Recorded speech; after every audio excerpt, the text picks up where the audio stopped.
அனைவருக்கும் வணக்கம். டெய்லியும் ஹிந்து நியூஸ் பேப்பர்ல முக்கியமான செய்திகள் பத்தி பார்க்குறோம். இன்னைக்கு என்ன செய்திகள் இருக்கு அப்படிங்கிறத பார்ப்போம். முதல்ல பார்த்தீங்க அப்படின்னா, கலைஞர் கன்வென்ஷன் சென்டர் அப்படின்னு சொல்லி இங்க குடுத்துருக்காங்க. சரிங்களா? கலைஞர் கன்வென்ஷன் சென்டர் அப்படின்னா, நமக்கு சென்னையில வந்து பார்த்தீங்கன்னா, நெறைய இன்டர்நேஷனல் மீட்டிங், பிசினஸ் மீட்டிங்ஸ் அது எல்லாமே நடக்குது இல்லையா? அது எல்லாமே வெவ்வேறு இடத்துல வந்து நடந்துட்டு இருக்கு. அந்த மாரி நடக்கக்கூடிய international meetings, international conferences, Tamil Nadu அரசாங்கம் நடத்தக்கூடிய கான்ஃபரன்சஸ் எல்லாத்தையுமே பிரத்யேகமா ஒரே இடத்துல நடத்துறதுக்காக, இந்த கலைஞர் கன்வென்ஷன் சென்டர் அப்படிங்கிறத தமிழக அரசாங்கம் உருவாக்கப் போறாங்க. எந்த இடத்துல அப்படின்னு பார்த்தீங்கன்னா, சென்னையில ஈசிஆர் பக்கத்துல முட்டுக்காடு அப்படின்னு சொல்லி ஒரு இடம் இருக்கு. சரிங்களா? இந்த முட்டுக்காடு பகுதியில தான் கிட்டத்தட்ட ஒரு 37 ஏக்கர்ல இந்த கலைஞர் கன்வென்ஷன் சென்டர் அப்படிங்கிறத தமிழக அரசாங்கம் உருவாக்கப் போறாங்க. அதற்கான அந்த அடிக்கல் நாட்டும் விழா அந்த மாதிரியான விஷயங்கள்லாம் நேத்து நடந்து முடிஞ்சிருக்கு. சரிங்களா? அதுதான் இங்க குடுத்திருக்காங்க. முதல் செய்தியில அதான் நம்ம பார்க்கிறோம். அடுத்தது நமக்கு குரியன் ஜோசப் அவர்களுடைய கமிட்டி பத்தி நம்ம கேள்விப்பட்டிருந்தோம். ஓகேங்களா? சென்டர் ஸ்டேட் ரிலேஷன்ஷிப்ப வந்து ஸ்டடி பண்றதுக்காக குரியன் ஜோசப் அவர்கள் தலைமையில ஒரு கமிட்டி போட்டிருக்காங்க. அந்த கமிட்டியோட மெம்பர்ஸ் யாரெல்லாம் அப்படின்னு பார்த்தீங்கன்னா, அசோக் வர்தன் செட்டி. இவர் வந்து பார்த்தீங்கன்னா, இந்தியன் மேரிடைம் யூனிவர்சிட்டியோட வைஸ் சான்சலரா இருந்திருக்காரு. அசோக் வர்தன் செட்டி. இன்னொருத்தர் வந்து பார்த்தீங்கன்னா, நாகநாதன். அந்த வைஸ் சேர்மனா இருந்திருக்காரு. ஸ்டேட் பிளானிங் கமிஷனோட வைஸ் சேர்மனா வந்து இருந்திருப்பாரு. இவங்களோட ரிப்போர்ட் வந்து பார்த்தீங்கன்னா, இன்டரிம் ரிப்போர்ட் இடைக்கால அறிக்கை அப்படிங்கிறது 2026ல வரப்போது. ஃபைனல் ரிப்போர்ட் 2 வருஷத்துல சப்மிட் பண்ணுவாங்க. இது எல்லாமே ஆல்ரெடி பார்த்திருந்தோம். இந்த இடத்துல ஜஸ்ட் ஒரு ரிவிஷன் மாரி பார்த்துக்கிறோம். சரியா? அடுத்ததா, நேத்து தமிழக அரசாங்கம் பார்த்தீங்கன்னா, எளிமை ஆளுமை அப்படிங்கிற இந்த ஒரு திட்டத்த லான்ச் பண்ணியிருந்தாங்க. ஓகேவா? எளிமை ஆளுமை அப்படிங்கிற இந்த திட்டம். அதாவது சிம்பிள் கவர்ன்மென்ட் அப்படின்னு சொல்லி ஒரு போர்ட்டல் வந்து லான்ச் பண்ணியிருக்காங்க. இந்த போர்ட்டல்ல பார்த்தீங்கன்னா, கிட்டத்தட்ட ஒரு 10 சர்வீசஸ் இனிஷியலா பார்த்தீங்கன்னா, ஒரு 10 சர்வீசஸ் வந்து ஆஃபர் பண்ண போறாங்க. எந்த டிபார்ட்மென்ட் கீழ வருது அப்படின்னு பார்த்தீங்கன்னா, ஹியூமன் ரிசோர்ஸஸ் மேனேஜ்மென்ட் டிபார்ட்மென்ட். மனிதவள மேலாண்மை துறைக்கு கீழ இந்த சிம்பிள் கவர்ன்மென்ட் அப்படிங்கிற போர்ட்டல் லான்ச் பண்ணியிருக்காங்க. இனிஷியலா என்னென்ன சர்வீசஸ் ஆஃபர் பண்றாங்க. லைக் வந்து பார்த்தீங்கன்னா, சானிடேஷன் சர்டிஃபிகேட்ஸ், பப்ளிக் பில்டிங்க்கான லைசென்ஸ், விமன் ஹாஸ்டல்ஸ், எல்டர்லி ஹோம்ஸ்லாம் வச்சிருந்தாங்க. மகளிருக்காக நடத்தக்கூடிய தோழி விடுதிகள் அதெல்லாம் நடத்த போறீங்க அப்படின்னா, அதுக்கான லைசென்சஸ். அடுத்ததா பார்த்தீங்கன்னா, இந்த ஒயிட் கேட்டகரி இண்டஸ்ட்ரீஸ்க்குலாம் வந்து சர்டிஃபிகேட்ஸ் குடுப்பாங்க. அந்த மாரியான certificates, no objection certificates, dry land வந்து அதாவது ஒரு விவசாய நிலத்த நம்ம வேற பர்ப்பஸ்க்காக பயன்படுத்துறோம் அப்படின்னா, நோ அப்ஜெக்ஷன் சர்டிஃபிகேட்லாம் வாங்கணும்.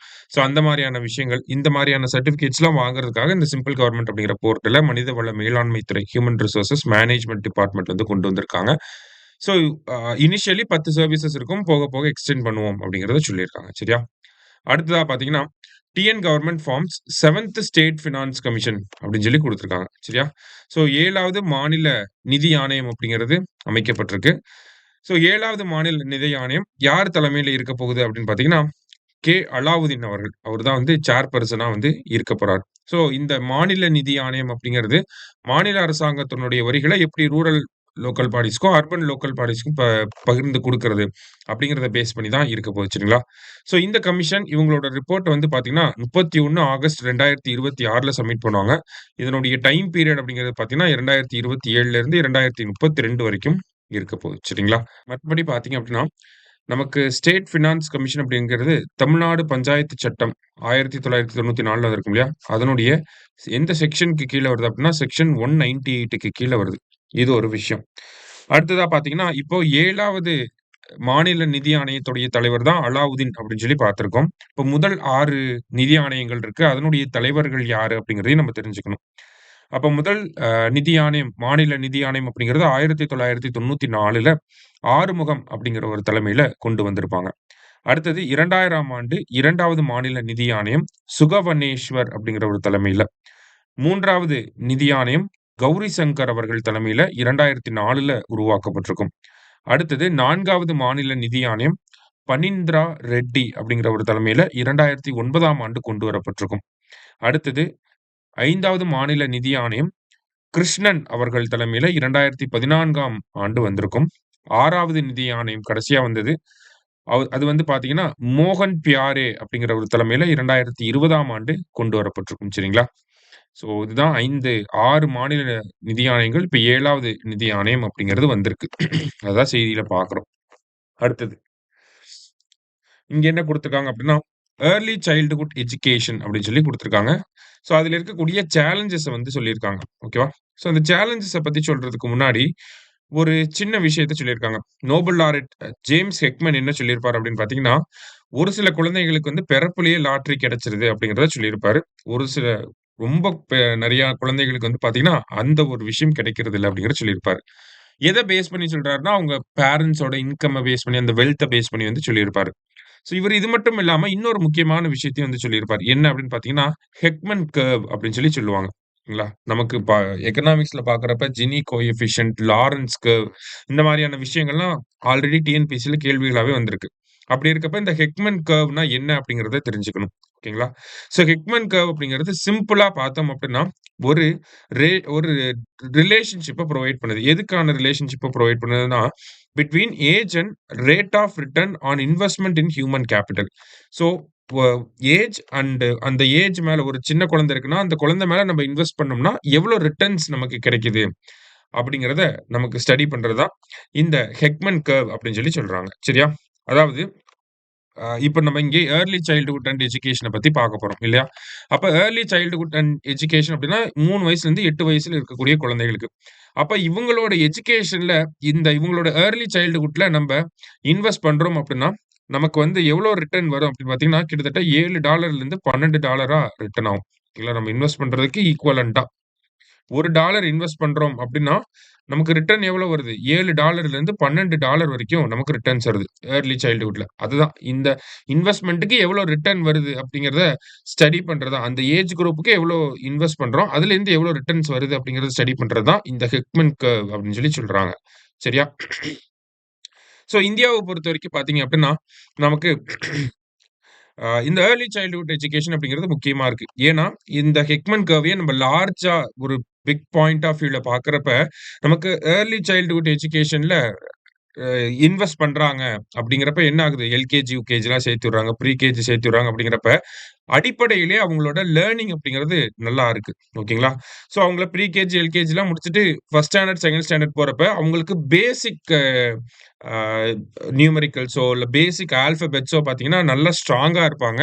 அவங்கனால சீக்கிரமா லெசன்ஸ வந்து கிராஸ்ப் பண்ணி, ஒரு நல்ல படிக்கக்கூடிய மாணவராக வருவாங்க. சரிங்களா? ஏர்லி சைல்ட்ஹுட்ல இன்வெஸ்ட் பண்றாங்க அப்படிங்கிறப்ப. அதனால தான் இந்த ப்ரீகேஜி, எல்கேஜி, யுகேஜில எல்லாம் பேரன்ட்ஸ் அதிகமான முக்கியத்துவம் குடுக்கறதுக்கு காரணம் என்னன்னா, ஆரம்பத்திலேயே அந்த அடித்தளம் அப்படிங்கிறத நல்லா போடணும். ஓகேங்களா? அப்ப ஆரம்பத்தில எவ்வளோ செலவானாலும் பரவால்ல. அவங்களுக்கு நல்ல கல்விய குடுக்கணும் அப்படிங்கிற காரணம் இதுதான். ஓகேங்களா? ஏன்னா, இப்ப அவங்களுக்கு நல்ல கல்விய குடுத்துட்டோம் அப்படின்னா, ஃபியூச்சர்ல அவங்க அ ஏர்லியாவே செட்டில் ஆயிருவாங்க. ஏர்லியாவே வந்து ஒரு வீடு, கார் வாங்குற அளவுக்கு வந்து டெவலப் ஆகுறதுக்கு காரணம் என்னன்னா, ஏர்லி சைல்ட்ஹுட் அப்படிங்கிறது அவங்களுக்கு ஏர்லி சைல்ட்ஹுட்ல எஜுகேஷன் அப்படிங்கிறத நல்லா குடுக்கறனால தான். ஸோ இது வெல் ஆஃப் பீப்பிள்க்கு வந்து ஒரு அக்செப்டடான இருக்கு. ஆனா, அ ம விளிம்பு நிலையில இருக்கக்கூடிய மக்களுக்கு அந்த ஏர்லி சைல்ட்ஹுட் எஜுகேஷன குடுக்கக்கூடிய இடத்துல யார் இருக்காங்கன்னா, அரசாங்கங்கள் தான் இருக்காங்க. ஏன்னா ப்ரீகேஜிக்கே ரூ. 1,00,000 கட்டி சேர்க்க முடியாத நிலைமையில தான் நம்ம குடும்பங்கள்ல பல குடும்பங்கள் வந்து அப்படிதான் இருக்கு இல்லையா? ஸோ அப்படிங்கிறப்ப அரசாங்கம் அந்த ஒரு பொறுப்ப எடுத்துக்கிறாங்க. அங்கன்வாடி சர்வீசஸ் பண்றாங்க. ஓகேங்களா? ஐசிடிஎஸ் அப்படிங்கிற திட்டத்துக்கு கீழ அங்கன்வாடி சர்வீசஸ் இருக்கு. ஒரு சில ஊர்ல பால் விட்டாக்கா அப்படின்னு சொல்லுவாங்க. நம்ம ஊர்ல தான் அத பால்வாடி அப்படின்னு சொல்றோம். ஸோ இந்த மாதிரியான விஷயங்கள்லாம் இருக்கு. இங்க என்னலாம் பண்றாங்க? நியூட்ரிஷனல் சப்போர்ட் அப்படிங்கிறத குடுக்குறாங்க. ஏர்லி சைல்ட்ஹுட் எஜுகேஷன் அப்படிங்கிறத குடுக்குறாங்க. அடுத்ததா இம்யூனைசேஷன் சர்வீசஸ் அப்படிங்கிறத பண்றாங்க. இந்த 3 சர்வீசஸ் பண்ணாலும், இந்த இடத்துல நம்ம எத பத்தி தான் பார்க்க போறோம் அப்படின்னா, எஜுகேஷன பத்தி தான் பார்க்க போறோம்.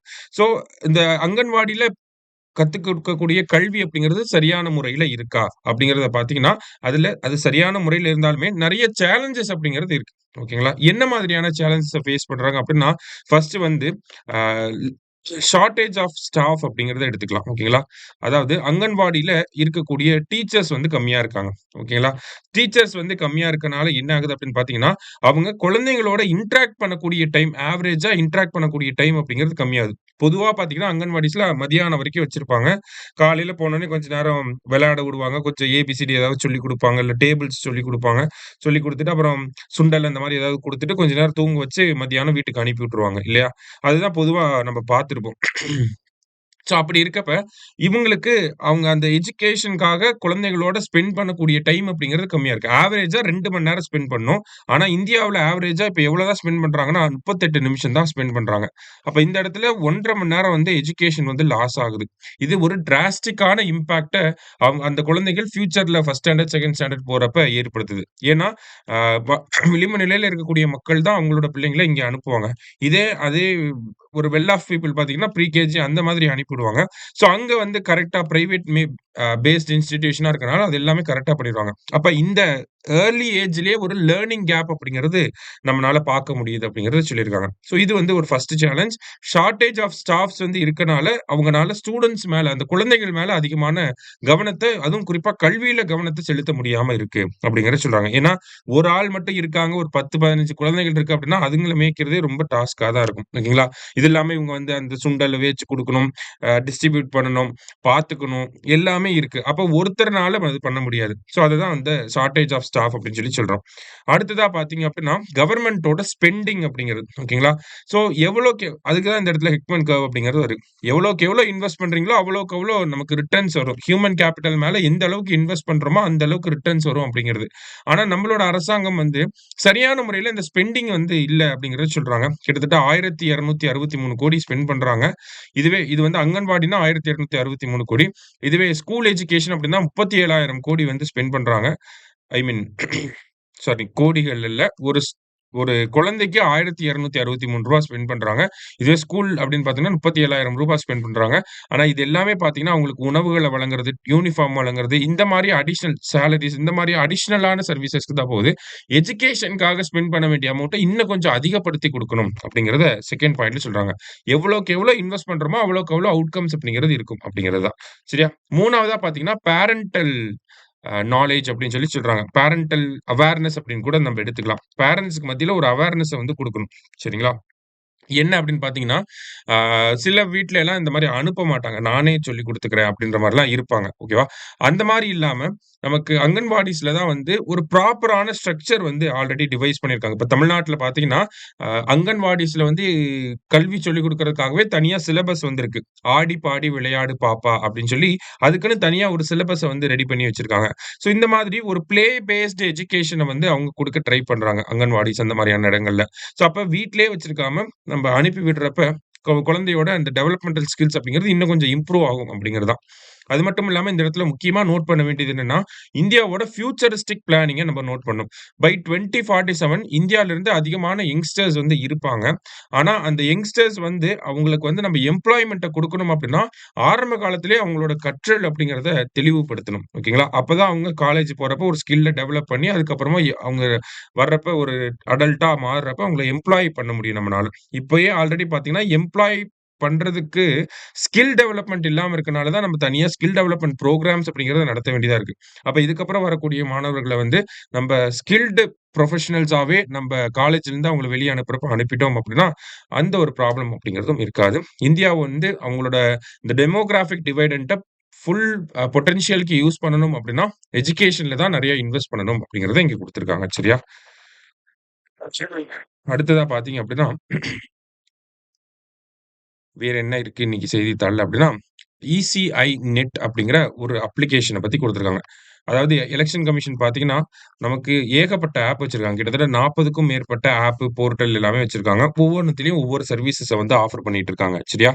ஸோ அந்த மாரி இல்லாம, இப்ப எல்லா சர்வீஸஸயுமே இன்டகிரேட்டடா ஒரே டேஷ்போர்டுக்கு கீழ குடுக்கறதுக்காக என்ன பண்ணியிருக்காங்க அப்படின்னா, இசிஐ நெட் அப்படிங்கிற ஒரு டேஷ்போர்ட கிரியேட் பண்ணியிருக்காங்க. சரிங்களா? ஸோ அதுதான் இந்த செய்தி.